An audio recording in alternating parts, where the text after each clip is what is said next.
Don Strange, he's a former special agent in charge of federal air marshals in Atlanta. Don, the air marshals, we're losing them left and right. They're dropping out, aren't they? Yes, sir. In the last 2 years, we've lost an unprecedented number of air marshals that resigned. Give me a number. How? I mean, what percentage? Well, in Atlanta, for instance, which is an office that had excellent morale, I think we've lost over 25% there. So 1 out of every 4 air marshals in Atlanta is not on the job now. They've resigned. Is it true that some air marshals, they fly so much into an unhealthy zone that they have nosebleeds and ear bleeds and everything else? Is that true? That is true, and that is an issue as well, which is the frequency of flights. You've had these guys lose their hearing, their vision in some cases.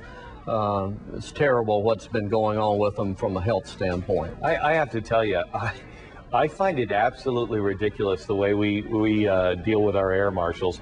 You can pretty much spot an air marshal. I mean, for instance, you fly down to Florida on the weekends, he'll be the guy in the blue blazer. You know, I mean, it's insane. You can't even grow a mustache or anything. When are we going to drop this nonsense and let these guys just blend in? Well, the policies regarding their attire and their facial hair changed just recently. Until then, though, it took 3 years to get them to change what average citizens knew just made no common sense at all. Right.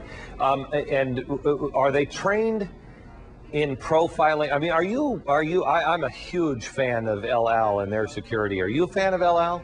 I am, and what you said a minute ago rang very true with me. About 2 years ago, I identified an office that had behavioral scientists, and they came to Atlanta, 1 out of Chicago, 1 out of Orlando, and they had developed techniques of identifying terrorists based on their behavioral characteristics. I've tried for 2 years to get the Air Marshal program to train air marshals as to how to identify terrorists before they get on the airplane. Why wouldn't we do that? Why? Yeah, you know, the whole program was set up to be reactive instead of proactive. In other words, they're trained to shoot it out at 32,000 feet. And if that happens, it's not going to be pretty no matter what the result is. I have to tell you, Don, I was amazed when I finally got on the plane. I really did spend 3 hours. They questioned me and my wife 6 ways to Sunday. And you know what? They never took their eyes off of me. They would ask me questions and they'd watch me. I think they were watching me more than they were listening to me. And we finally got on and they handed me an actual steak knife on the plane. And I looked at my wife and I said, this airline gets it. They just don't let the bad guys get on the plane. Do you see us changing that ever in coming into this? You know, I hope so, because that's the future. That's the only way we can be successful.